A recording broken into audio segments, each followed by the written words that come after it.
आज Doubtnut app download करें। Doubtnut पर अपने सभी गणित, रसायन विज्ञान, भौतिक विज्ञान और जीव विज्ञान के डाउट्स का करो सफाया। बस प्रश्न की फोटो खींचो, एक ही प्रश्न को क्रॉप करो और तुरंत वीडियो सोल्यूशन पाओ। अभी डाउनलोड करें। हेलो स्टूडेंट, क्वेश्चन दिया गया है कि एक ही पदार्थ के बने समान लंबाई वाले दो तारों की आवृत्तियों का अनुपात समान तनाव पर 2.3 है। ठीक है, 2:3 है। यदि पहले तार का व्यास 0.09 सेंटीमीटर हो तो दूसरे तार का व्यास कितना होगा, ये ज्ञात करना है। तो यहाँ पर जो हमारा व्यास डी अगर हम ले लें, कैपिटल डी, तो ये हमारा कितना दिया गया है, 0.09 सेंटीमीटर। तो यहाँ से इसकी त्रिज्या अगर हम D1 ले लें पहले तार के लिए, तो यहाँ पर हमारा R1 कितना आ जाएगा, D1/2। व्यास का आधा हमारी त्रिज्या होती है, तो पहले तार का जो हमारा त्रिज्या है वो हमारे 0.03 सेंटीमीटर के बराबर हो जाएगा। सॉरी, यहाँ पर 0.03 नहीं होगा, ये हमारा आ जाएगा 0.045 सेंटीमीटर के बराबर। ठीक है, तो यहाँ से हमें R1 प्राप्त हो गया कि हमारा जो R1 पहले तार का जो त्रिज्या है वो कितनी होती है। तो और यहाँ पर हमें क्या दिया गया है, दोनों तार की आवृत्तियों का अनुपात क्या है, यहाँ पर 2:3 है। तो मान लेते हैं कि हमारी दोनों तार की आवृत्तियाँ N1 और N2 है। तो N1 और N2 के अनुपात कितना है हमारा, 2/3 अर्थात 2:3 है। ठीक है, तो पूछा है कि दूसरे तार का हमारा व्यास कितना होगा, यह ज्ञात करना है। तो क्या होता है कि यहाँ पर क्या क्या नियतांक दिया है, यहाँ पर पदार्थ एक ही पदार्थ से बना हुआ है, अर्थात जो हमारा घनत्व है, तार का जो घनत्व है उसकी लंबाई, ठीक है, लंबाई तथा हमारा क्या क्या घनत्व यहाँ पर दिया है कि उसमें जो तनाव है वो भी समान है, तथा हमारा तनाव जो है ये कैसा दिया है, नियतांक है।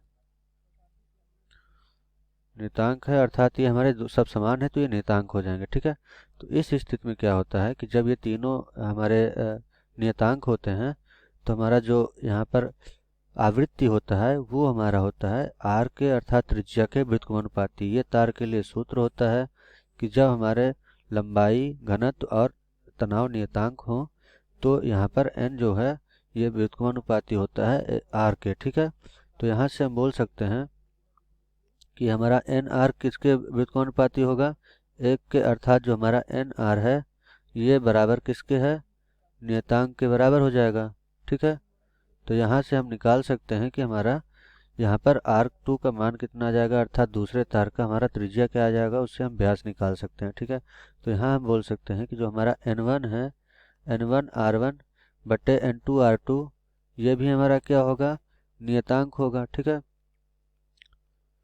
नियतांक होगा यह भी हमारा। ठीक है, क्योंकि अगर यहाँ पर एन आर बराबर नियतांक है तो अगर हम N1 और N1 यहाँ पर ले लें, यहाँ पर हम दिखा देते हैं कि N1 R1 यह भी हमारा नियतांक होगा। ठीक है, और हमारा N2 R2 भी क्या होगा, नियतांक। तो यहाँ से हम बोल सकते हैं कि ये हमारा यहाँ पर नियतांक की जगह हम लिख लेते हैं कि हमारा किसके बराबर आ जाएगा, 1 के बराबर आ जाएगा। तो यहाँ पर हम बोल सकते हैं कि हमारा जो N1 R1 है, N1 R1 ये हमारा N2 R2 के बराबर होगा। तो यहाँ से हम R2 निकाल सकते हैं, ये हमारा कितना हो जाएगा, N1 बटे N2 गुणे R1 के। तो यहाँ हमें पता है कि N1 और N1 बटे N2 कितना है, 2/3 के, और R1 कितना है हमारा 0.045 के। तो यहाँ लिख लेते हैं हम, ये हमारा कितना है, 2/3 गुणे 0.04 और 5 यहाँ पर। तो यहाँ से हमारा R2 कितना आ जाएगा, ये आ जाएगा 2 गुणे 0.015 के।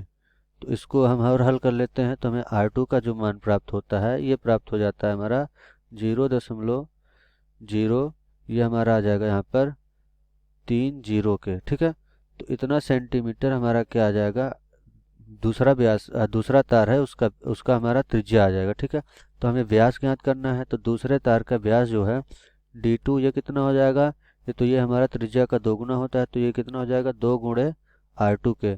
तो यहाँ से हम लिख सकते हैं 2 गुणे 0.030 सेंटीमीटर। तो ये हमारा D2 कितना हो जाएगा, अर्थात दूसरे तार का व्यास है, ये हमारा हो जाएगा 0.060 सेंटीमीटर के बराबर। तो यहाँ से हम निकाल लिए कि हमारा जो दूसरा तार है उसका व्यास जो है D2 बराबर हमारा आ गया है 0.060 सेंटीमीटर के बराबर। Thank you. कक्षा 6वीं से 12वीं से लेकर नीट, आईआईटी, जेई वो एडवांस के लेवल तक 1 करोड़ से ज्यादा छात्रों का भरोसा। आज ही डाउनलोड करें डाउटनेट ऐप या व्हाट्सएप करें अपने सारे डाउट्स 8400 400 400 पर।